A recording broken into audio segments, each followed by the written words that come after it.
All right, everybody, welcome. So this slide here starts off chapter 4, talking about the market forces of supply and demand. And you might think that's a little bit challenging, but it's really not. As a matter of fact, I think that you understand a lot of these concepts already. I think you understand that if there's a big hurricane in Florida, you might be paying more for orange juice in the supermarket here in Canada, right? Um, you might understand that if housing prices were to go way down here in our local community, that home builders wouldn't build as many houses, right? We kind of have these intuitive ideas about supply and demand already. All we have to do here, we're just going to dive in deep during chapter 4, 5, 6, and 7 and explain the forces of supply and demand and how the forces of supply and demand allocate resources most efficiently. All right. So supply and demand, basically these are the two words economists use most often, right? They are the forces that make market economies work. They describe this interaction between what are the buyers doing and what are the sellers doing in markets. And they determine the quantity produced, right? The forces of supply and demand determine how much is produced. Obviously, if there's not a large demand for something, prices will go down, and then suppliers will want to supply less, right? And so the quantity produced will be reduced. So these forces of supply and demand, they determine the quantity produced, and they also determine the selling price as well. All right, everybody. So what is a market? Well, a market is a group of buyers and sellers of a particular good or service, right?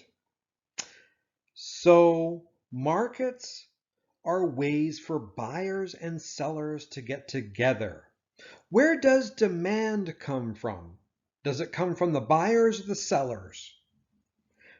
Yeah, demand comes from the buyers. Where does the supply come from? Well, supply comes from the sellers, of course. So anyway, so markets take many forms. Some markets are highly formalized. If you go on to goldprice.org, you will see the spot price for gold around the world at any given time. And 6 days a week, there are many, many buyers and many, many sellers of gold on that market. And there is an ask price and there is a bid price. And basically a bid price is how much a buyer is willing to pay, right?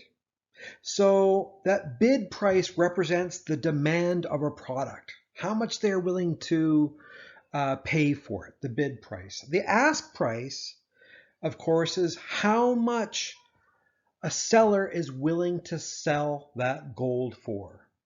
And when a bid price equals an ask price, then a sale is made. And it's made at the price where demand equals supply.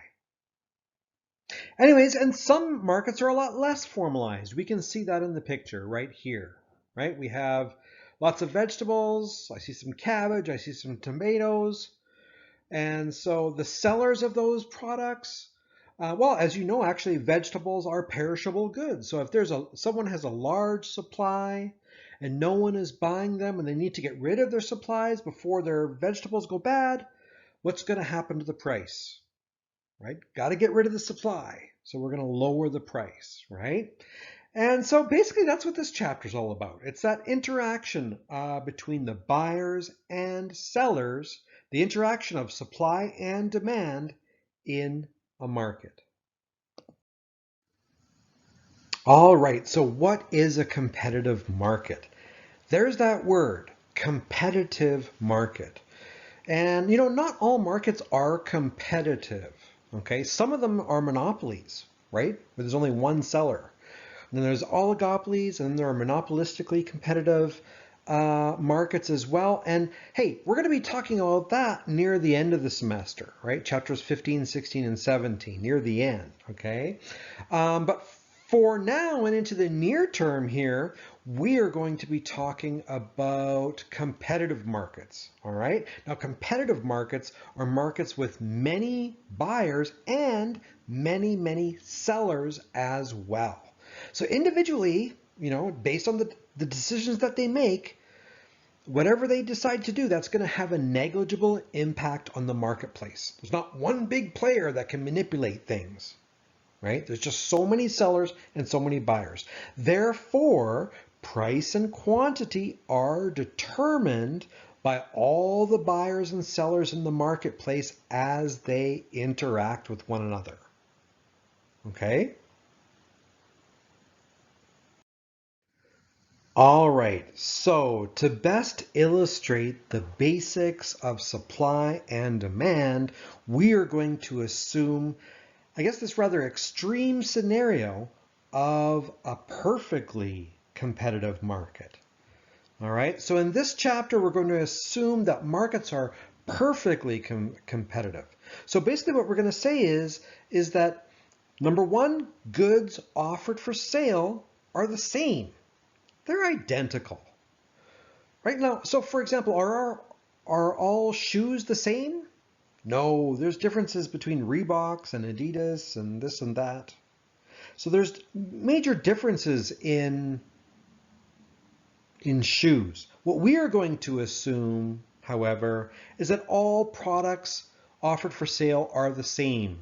Tomatoes, right? Tomatoes are tomatoes are tomatoes. Yard-long beans are yard-long beans are yard-long beans. Wheat is wheat, okay? And it doesn't matter if this, there's no brands of wheat really. Wheat is wheat, okay? And we consider one wheat from one farmer and other wheat from another farmer to be considered the same. All right?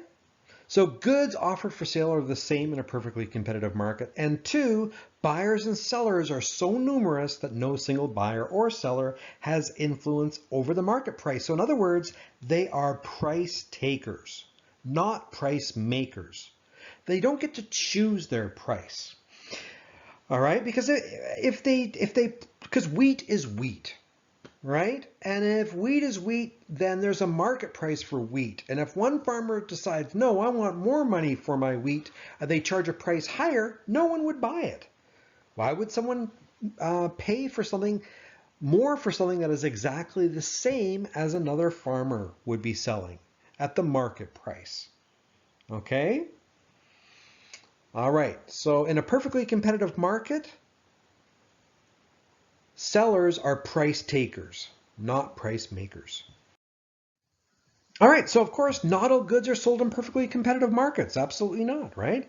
In a monopoly, for example, there's only one seller in the market. So if you're the only company selling that product, then you get to set the price. You are a price maker, okay?